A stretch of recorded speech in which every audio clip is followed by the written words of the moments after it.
my foodies, welcome back to my channel. Join me in the kitchen today to make this delicious and rich Thanksgiving mac and cheese. Okay foodies, let's make this baked mac and cheese. Here I have my pot of boiling water. Today I'm going to be using the Champion macaroni noodles. You can find these spaghetti noodles sometimes at Walmart. If you can't find this specific noodle, just use elbows. It works almost the same way. I'm just going in and breaking them into 3 pieces because I like to keep it a little bit on the longer side. And I'm gonna go in with 1 tablespoon of oil, a teaspoon of salt, and I'll allow this to boil until it's fully cooked. That's right, I like to cook my macaroni for mac and cheese, especially when I'm baking it, until it's fully cooked. So I'll come back and show you what that's looking like when it's done. So this is what my macaroni is looking like. It's fully cooked. I'll drain it and I'm going to run some cool water over it and allow it to cool down completely. As my macaroni noodles are cooling down, I'm going in with my cheeses to my food processor. I like to do it this way because it's much faster. As you can see, I went in with some white cheddar, some mild cheddar, and some medium cheddar. I'm going to do my cheddar cheese separately, and then I'm going to do my white cheddar. You'll see why later on in the video. I like to do it this way because I like to keep the 2 color of cheeses separate. You guys can see how fast the food processor does it. Like literally less than a minute, your cheese is grated. The only thing is that you need to wash this out really well when you're done with it. But I don't mind it because it saves me a great arm workout.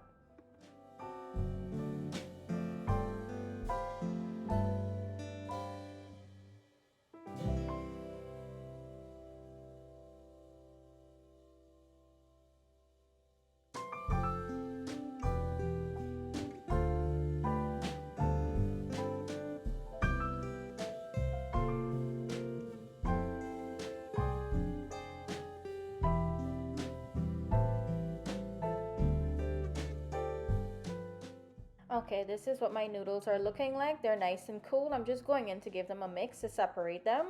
This is why I like to use this noodle. You see how that little hole is there? All of the cheese sauce, the milk and everything usually gets in there and it just tastes even better as baked mac and cheese. I'm going in with 2 tins of evaporated milk here. I'll give that a good mix to make sure that milk gets nice and distributed and it can start getting into that little hole in the macaroni noodles. I'm going in also with 2 tablespoons of yellow mustard, a 1/4 cup of mayonnaise, 1 tablespoon of black pepper, 2 teaspoons of onion powder, 1 teaspoon of adobo, 3 teaspoons of garlic powder, 1 teaspoon of salt, and 3 teaspoons of sugar, and I'm going to give all of that a good mix.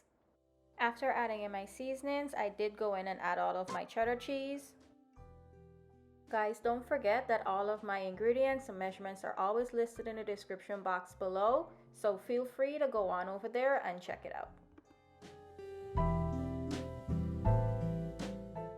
Now that I have everything nice and mixed in here, this is where you want to go in and give your mac and cheese a taste to see if you need anything else. If you don't, that's fine. The last thing that I'm going to be adding is 1 whipped egg. I'm going in very generously and giving that egg a good whip. I'll make sure that I also mix it in really well into this mac and cheese.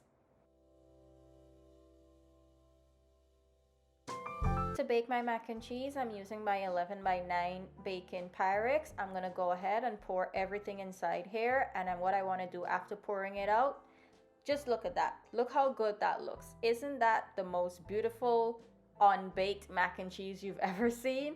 But you have to bake it because the egg is in there. So I'm going to go ahead and pour every single thing out of there. I don't want to waste any of my sauce, my pasta, anything. I'm scraping down the bowl really well. And after that, I'm going to take my spatula. I'm going to flatten this mac and cheese out because I want to have it as flat as possible. I like my mac and cheese to be firm and hold like per se a macaroni pie when I'm baking it for Thanksgiving. Like Thanksgiving mac and cheese is just done differently. You load up the cheese, you load up the flavor. There's nothing healthy about this mac and cheese, I can tell you that for sure. Lastly, I'm going in with my white cheddar cheese. This is why I like to grate it separately because I don't like to put yellow cheddar on top. To bake my mac and cheese, I like to put it in a sheet pan just in case it happens to spill over. Sometimes it can happen. I'm going to cover this with foil and I'll bake it at 375 for 1 hour. And after the hour, I'm going to broil it for just 2 minutes to get that nice golden brown crust at the top.